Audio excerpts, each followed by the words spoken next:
Myriam Watteau, bonjour. Bonjour. Alors, on connaît Myriam Watteau, actrice, chorégraphe, danseuse, parolière, mais avant tout, du moins aujourd'hui, écrivain. Vous dévoilez sur la toile le premier tome de votre roman Corps de flamme.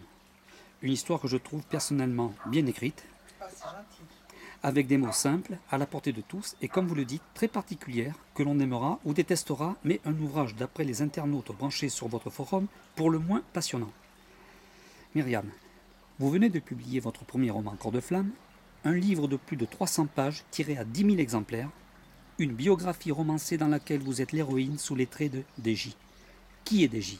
Pourquoi ces deux consonnes ou ces deux syllabes? Ont-elles un rapport avec la réalité? Oui, elles ont un rapport avec la réalité. Déjà parce que je me fais appeler DJ depuis l'âge de 12 ans. Et ce sont mes frères et sœurs aînés qui m'ont appelé comme ça pour la bonne raison, c'est que je changeais de personnalité tout le temps. Un jour j'étais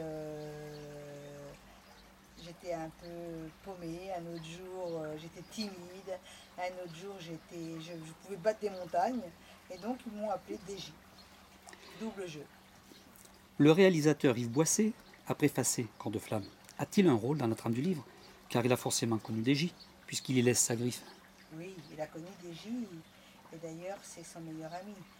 Il l'a suivi depuis de nombreuses années, donc son histoire il la connaît très bien et c'est lui-même qui a proposé de préfacer ce livre.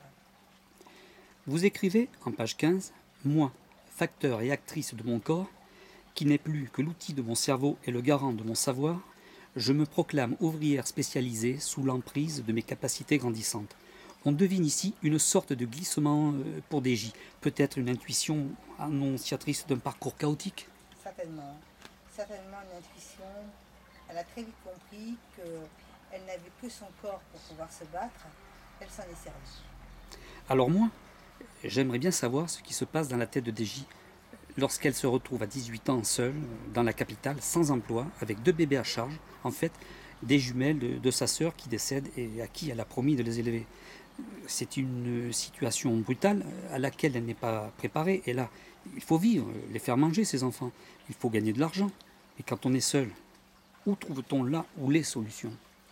Alors la solution, les solutions, c'est plutôt les solutions. Au début c'est très dur. C'est très dur et elle s'aperçoit que ça va devenir de plus en plus dur. Donc elle fait des choix. Et les choix qu'elle fait, c'est qu'elle rentre dans la spirale de l'érotisme. Et que là, justement, il n'y a plus de bataille, il n'y a plus à se battre et elle gagne facilement sa vie. Et donc, ça devient très facile. Oui, mais alors, quelle est cette force qui l'anime jusqu'au point à la fois d'aimer, de haïr, de donner, voire même de condamner? C'est la vie. C'est la vie qui veut ça. Donc, elle déteste, mais pour un court moment, les gens. Mais finalement, elle les aime. Tous les personnages de votre livre n'ont de fictif que le nom. Certains sont morts, d'autres vivent encore. Il doit falloir un sacré courage pour publier les faits douloureux, parfois même insupportables, qu'a subi DJ dans son enfance. Ben, peut-être que c'était insupportable. Mais en fin de compte, d'écrire ce qui s'est passé, c'était une forme de thérapie. Et au contraire, elle a fait revivre tous les gens qu'elle aimait, qui sont partis. Myriam, pensez-vous qu'il y ait des gens qui puissent se reconnaître dans votre roman? Car en fait, d'autres personnes ont pu vivre dans la réalité votre histoire. Du moins, un fragment de leur vie a très bien pu passer par Corps de flamme. Oui, oui, je pense que beaucoup de personnes se seront reconnues dans l'histoire, ou alors beaucoup de personnes auraient eu envie d'avoir simplement un morceau de cette histoire. Après toutes ces années, en dehors du temps passé à écrire l'histoire, vous, Myriam Watteau, vous arrive-t-il encore de penser à tout ce vécu? Oui, ça m'arrive de penser à tout ce vécu, mais pas d'une façon triste, plutôt positive.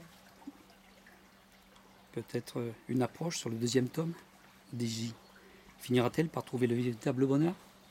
Bon, ça, on va le découvrir, mais le bonheur, je pense qu'elle a déjà commencé à le découvrir à la fin du tome 1, et qu'ensuite il y a beaucoup de surprises qui vont attendre les lecteurs. Donc le bonheur, il peut se manifester sous plusieurs formes. Merci. Nous terminons cette interview en rappelant que Corps de flamme est édité aux éditions Harmonie May, qu'il est en vente à la FNAC et qu'il se poursuit en ligne sur le site cordeflamme.com, dans lequel on découvre un superbe album photo, des articles de presse récents et de la glorieuse époque, notamment celle du théâtre des Deux Boules, Night and Day in Paris. C'était dans les années 80 ça, non? Oui, Et il y a aussi une vidéo riche en confessions. oui, oui. La première interview est très riche.